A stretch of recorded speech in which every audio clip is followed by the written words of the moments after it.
Hello guys, আসসালামু আলাইকুম। আপনাদের নিয়ে আরেকটা বিজ্ঞানের জিনিস নিয়ে হাজির হলাম।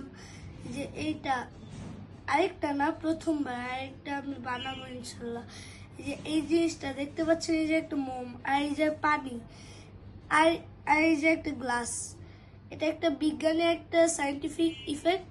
এই যে এই জিনিসটা, এটা হচ্ছে হাওয়ায় জ্বলে আসছে, কিন্তু আমরা ভাবি ফু দিলে এটা নিভে যায়। না, ফু দিলে এটা নিভে না, এগুলো নিভে গ্যাসের গুলো, এটাও নিভে না, নিভে, কিন্তু আপনাদের নিয়ে একটা সায়েন্টিফিক জিনিস দেখাচ্ছি। অভাবে এটা জ্বলে না, অক্সিজেন অভাবে এটা জ্বলে না। এর জন্য হচ্ছে আমি যে সায়েন্টিফিক ইফেক্টটা নিয়ে আসলাম। এই যে হচ্ছে আগুন, মোম আছে, তারপরে হচ্ছে নিচে পানি।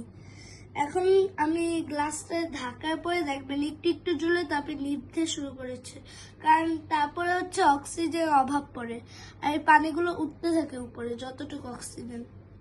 বিসমিল্লাহির রহমানির রহিম। 3, 2, 1। দেখছেন উপরে উঠতেছে, দেখছেন উপরে উঠতেছে, দেখলেন? এটাই হচ্ছে সায়েন্টিফিক ইফেক্ট। এই যে উল্টা থেকেও পানি উঠে, এটা হচ্ছে একটা সায়েন্টিফিক ইফেক্ট। এখন দেখবেন এটাকে ছাড়ার পরে, দেখেছেন? আর এইটা হচ্ছে আপনার গ্লাসটা এরকম হয়ে গেছে। আর আপনাদেরকে নিয়ে আরেকটা সায়েন্টিফিক ভিডিও নিয়ে আবিষ্কার করবো ইনশাল্লাহ। Thanks for watching. আসসালামু আলাইকুম।